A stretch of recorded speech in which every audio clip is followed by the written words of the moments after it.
Mark Vernon, our first open mic speaker. We'll get the mic just a little bit longer because he has a book that's just come out that's very germane to Perspectiva's interests. It's called Spiritual Intelligence in 7 Steps. And Mark is a man of many hats, sort of psychotherapist and former Anglican priest, something that he never quite shakes off, just like I never shake off being a chess player. Certain things always follow you. And a philosopher and author of many books, and has his own channel online, and his words are unfailingly wise in my experience and of great value.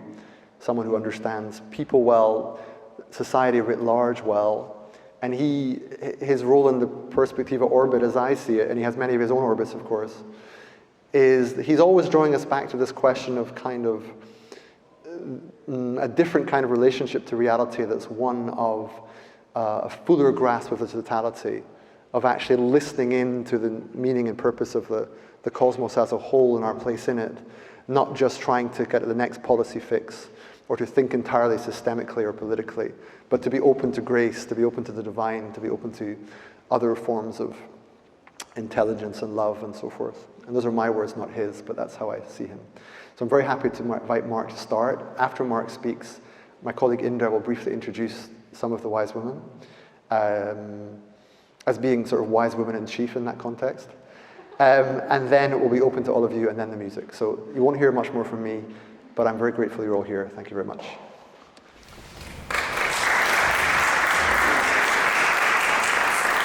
So thank you very much indeed, Jonathan, indeed for indulging me being able to go first with this book that just came out last week. And it's a chance actually for me partly to say publicly thank you to Jonathan and Perspectiva for the support during the writing of the book, which I was very grateful for. And it's about spiritual intelligence. So I thought I could start off by just asking, what and why this subject of spiritual intelligence. The why is a little easier to answer. I've been very struck in the discussions about artificial intelligence, AI, that there's a lot of fear even, but certainly analysis of the impact that AI is likely to have upon our lives.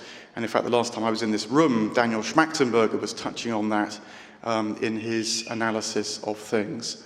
And I'm sure that that is necessary to generate, if possible, the kind of legal structures, even ethics that the AI world can continue to flourish in. But it's also always struck me that we need something more than just a sense that somehow we have to manage this threat.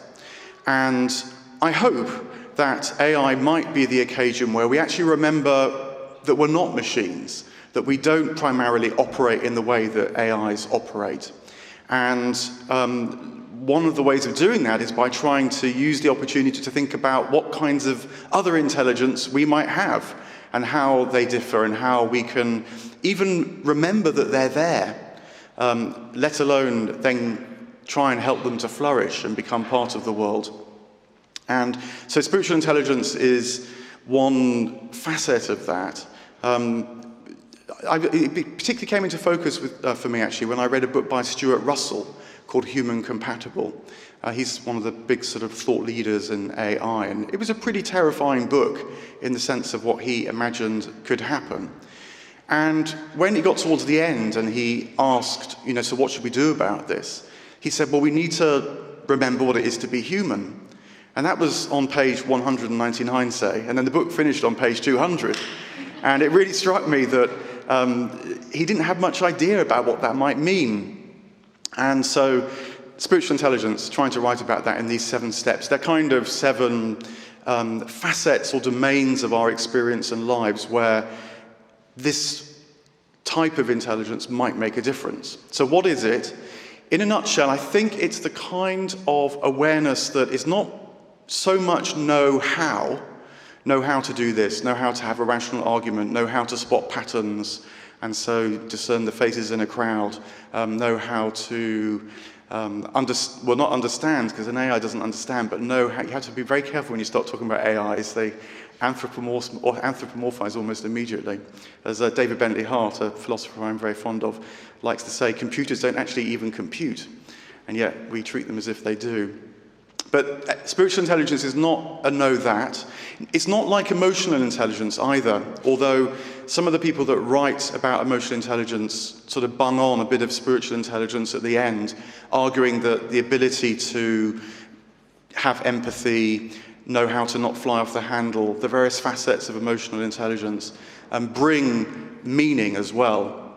And you can call that spiritual intelligence. I want to make out that spiritual intelligence is something separate. And it is a know that rather than a know how.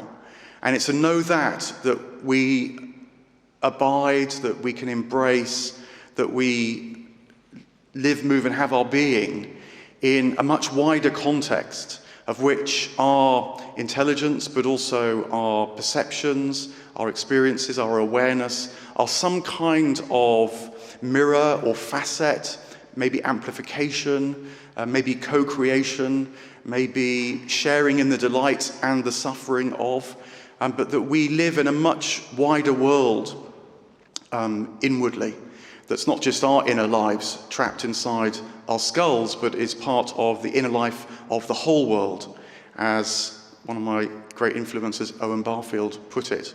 So that's to try and, though not so much try and say what spiritual intelligence is, because the trouble with that is that you get involved in these games of the academic world where you have to understand everything within the constraints that already set up, say, cognitive science. And I think that you immediately then get into the know that. You immediately lose the know that and get trapped in trying to explain the know how. So what I try and do in the book is as much show what different spiritual intelligence might make. So for example, I think spiritual intelligence brings a different sense of freedom to our minds. And to use the old Isaiah Berlin distinctions, it's not primarily about freedom from constraint, so that you can have freedom of choice, although that's important. It's not about freedom for, say, freedom for expression, although again that's important. It's about freedom to, and it understands that the greatest freedom is found when we align with that which is already free. And the spiritual inclination would suggest, from many wisdom traditions, I draw particularly on Plato, that this has got something to do with aligning with what's good, beautiful, and true. And these aren't ethical parameters. They're actually descriptions of being that is most fully free. And spiritual intelligence tries to help us see and feel and know inwardly what that alignment might be, and how paradoxically it's a kind of service in perfect freedom, to use the Christian phrase, because it's aligning our being with the being that has already operative before we were here, will be operative after we're gone, and so perceives the goal of freedom, if you like. Virtue, too, I think, really matters in spiritual intelligence. We live in a very ethically conscious world, I think, a very morally shaped world. But it's undoing us, I think, because the trouble with ethics and morals is that they're defined in the modern world in terms of oughts and shoulds and what's good and what's bad. And when you've got a fragmented culture driven on binary systems like ours is, this automatically splits and divides people. And so the good things that a moral or ethical discussion might be are very inclined to drive us apart, because it tends to force a division rather than a striving for something that maybe is beyond and above any one person's imagination. But virtue is different. Virtue is primarily interested in who we are and who we're becoming. What are our characteristics? What are our personal qualities, our habits? And even more than that, virtue, until recently, has always been understood as so important because it actually helps us resonate more broadly with reality. The natural world, as we now call it, is experienced as itself exhibiting virtues. And that when we can resonate and harmonize with the world around us, that's because we in some way share with those virtues. We know what they're like inwardly and so want to be inwardly aligned with the rest of the world. And of course, you can develop and take this in more overtly spiritual directions as well, particularly theistic directions. And so I think virtue really matters because it opens us up to reality. And then as a byproduct, with luck, helps us to behave better as well. Although virtues are quite interesting when we do things wrong. It tends to understand that's the learning ground. So it's not, unfortunately, virtue, as in the virtuous person, it often seems a bit of a goody two-shoes. So it's a complicated word. In the book, I talk about the good that will not let us go and try and understand it in that way. Just a third example, time. I think time starts to be experienced very differently. Jonathan already mentioned this notion of living at a time between worlds. And I think spiritual intelligence would suggest, well, there's an understanding of time that always understands time as the moment in between worlds. And it's not the chronos time that rules and dominates our age, the clock time that's got its uses, of course, gets us here, ensures that the trains run on time when they do run on time. But it's the idea of kairos time. I no doubt this is a word that's familiar to many. Kairos, the ancient Greek, it comes originally from the art of weaving. And the great weaver would know when to throw the shuttle between the strings, the kairos moment, to really get in the flow and rhythm of weaving. And so the kairos moment in time is understanding and knowing, experiencing time as potentially every moment one of eruption, one of difference. You don't just need to, as a way, to take the next step chronologically, but maybe it could become a kairos step as well. It's sort of time as in partly good timing. The good orator knows when to put the word in to rouse the crowd. Yes, we can. But it's also transformative understanding of time. And of course, the world is going to change. It already is. We're going to have to get used to eruptions. And so spiritual intelligence can perhaps help us to understand that what seems like a breakdown might be a moment of breakthrough as well. So that's the kind of thing that I think spiritual intelligence can help us with. So to think a little bit about Christmas and draw to a close, bring it to some relevance on the 15th of December.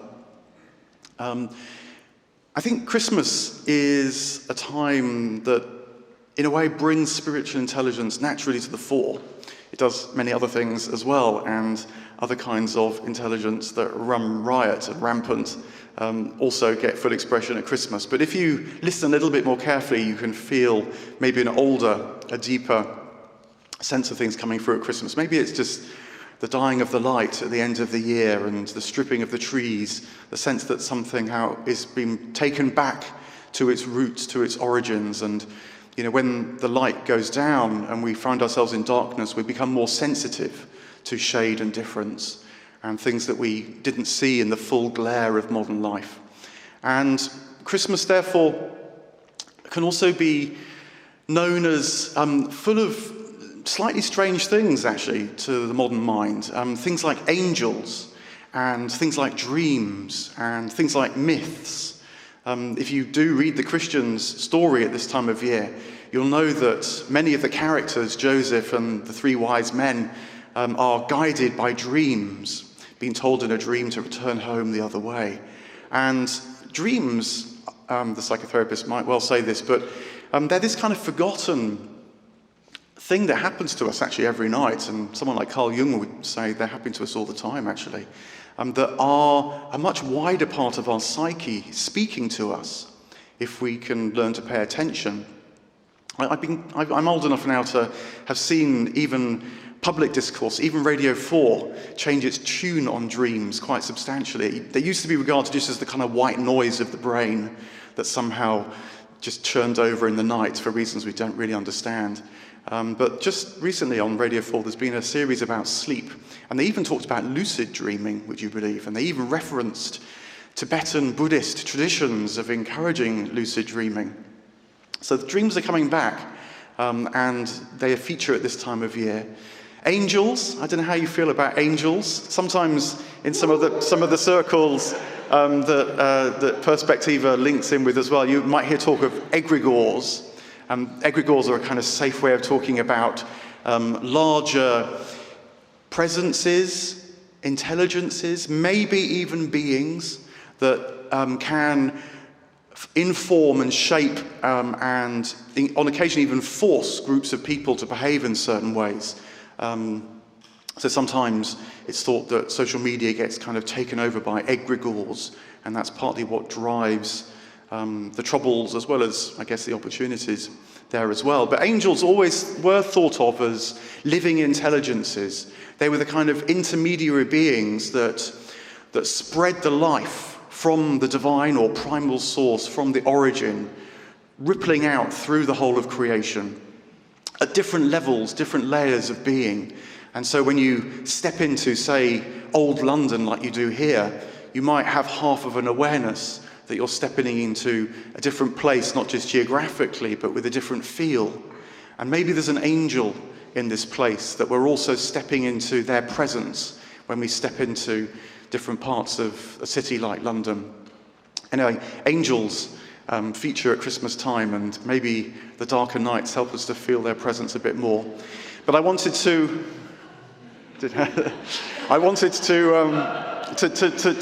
finish on talking about myths, because myths are something that do get talked about quite a lot in Perspectiva kind of circles, and then the other groups that we touch as well.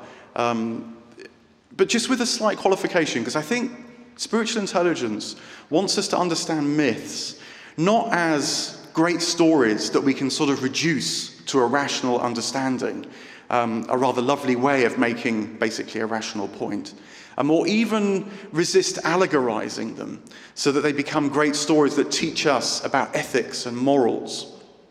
But rather that myths are stories and narratives that actually enable us to inhabit and participate in what the myth's about, in a way that doesn't have any boundaries, doesn't have any goal, but nonetheless is a profound education in what the myth is talking about, and so can inhabit our minds even as it inhabited our ancestors' minds, and indeed maybe even inhabited the angel minds that shaped a civilization. Now, to bring this down to something that you'll certainly hear about at this time of year, Father Christmas. And Father Christmas is a great compilation of several myths. I was talking a week or so back about Father Christmas, and I mooted the idea that maybe Father Christmas was a shaman, because I rather like this idea with strange elves and flying through the sky and things.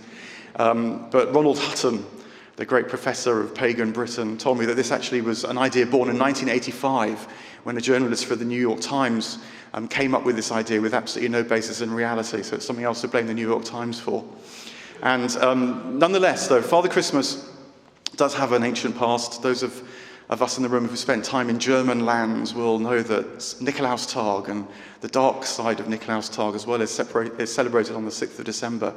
But Father Christmas, I think, is a wonderful myth for particularly kids, because it asks them to explore the nature of abundance and the nature of scarcity. And can there be an abundance that just falls out of the sky, that is so copious, so full, that it can give something to everybody, that doesn't ask for anything in return? It's not reduced to a kind of gift exchange, although no doubt parents will issue threats that Father Christmas might not visit if you're bad. But it enables the child to wonder about the reality that they live in.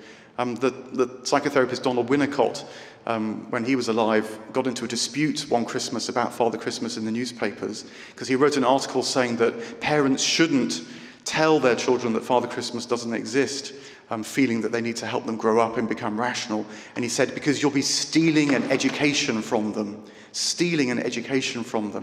And what he was saying was that if they can wander and play, and maybe be even a bit frightened, and suffer the sense that maybe good things might not come, they'll get a tremendous education in an abundance that perhaps does, in fact, fill reality, unlike the scarcity that so much of the modern world is based upon. And so tell yourself the myth of Father Christmas afresh, and imagine that you're you've got that childhood attitude, that innocence of William Blake, and see whether it opens up inside you something about the good, the beautiful, and the true once more. Allow yourself to be a child. So look, I'll draw to a close there. Enjoy the myths of the year. Don't reduce them. Don't allegorize them. Inhabit them. See whether they can help you participate in things afresh.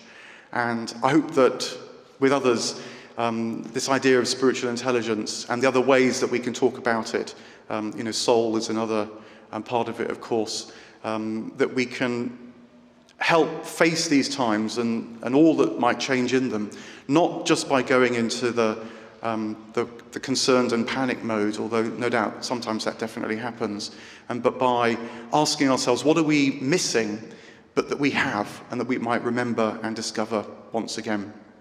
Thank you.